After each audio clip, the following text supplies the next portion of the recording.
Digər mövzularla davam edirik. Masallıda fermerlərin illər ən çox maraq göstərdiyi təsərrüfat növlərindən biri çiyələk əkinidir. Rayonun əksər kəndlərində hektarlarla çiyələk sahəsinə rast gəlmək olar. Bəs bu təsərrüfata marağın artmasına əsas səbəb nədir? Reportajdan biləcəyik.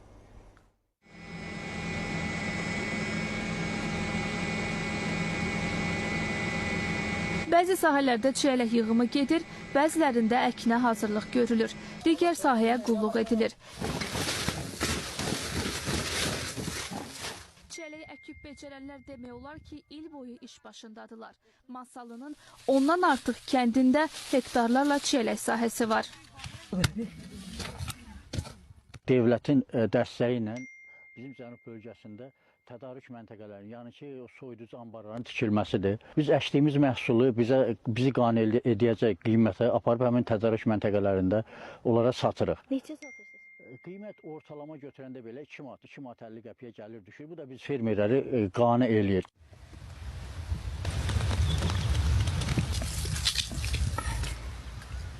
Bu Murano sortu digər sortlardan fərqli olaraq hava şəraitinin əlverişli keçməsi ilə daha tez yetişə bilir. Hal-hazırda satışı 5, 6, 7 manat civarındadır. Əgər dekabra qədər hava əlverişli keçərsə, satışı 10 manat dəyərində olacaq. Gördüyünüz kimi, indi də görüntüsü, gözəlliyi göz qabağındadır.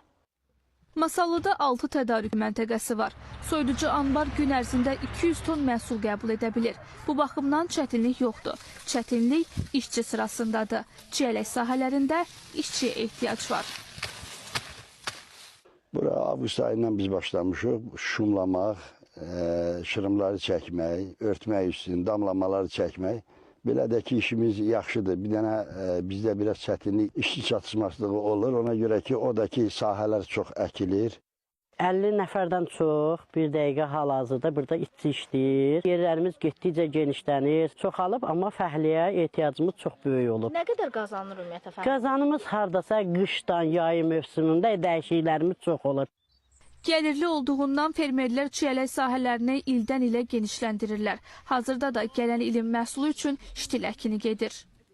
İlin ayrı-ayrı hissələrində aparıb təhvil verirlər. Çiyələyin də qiyməti bildiyiniz ki, 2 manat 50 qəpikdən 3 manat 50 qəpik olmuşdur. Ona görə də bu ildə bu sahəyə diqqət artırıb. Xüsusilə Əhmədli kəndində, Lürən kəndində, sonra Bambaşı, Köyün Alvadı kəndində bu sahələrdə çiyələk böyük vüsət alıb. Bu il çiyələk sahələrindən 60 tona qədər çiyələk əldə edilənlər də var. Keçən il Masallıda 305 hektar sahədə çiyələk becərilib. Bu il 400 hektara çatdırılıb. Gələn il daha çox ola bilər. Nuranə Tələt qızı, Şahin İlhamoğlu, Ayşən Cümşudova, ASTV.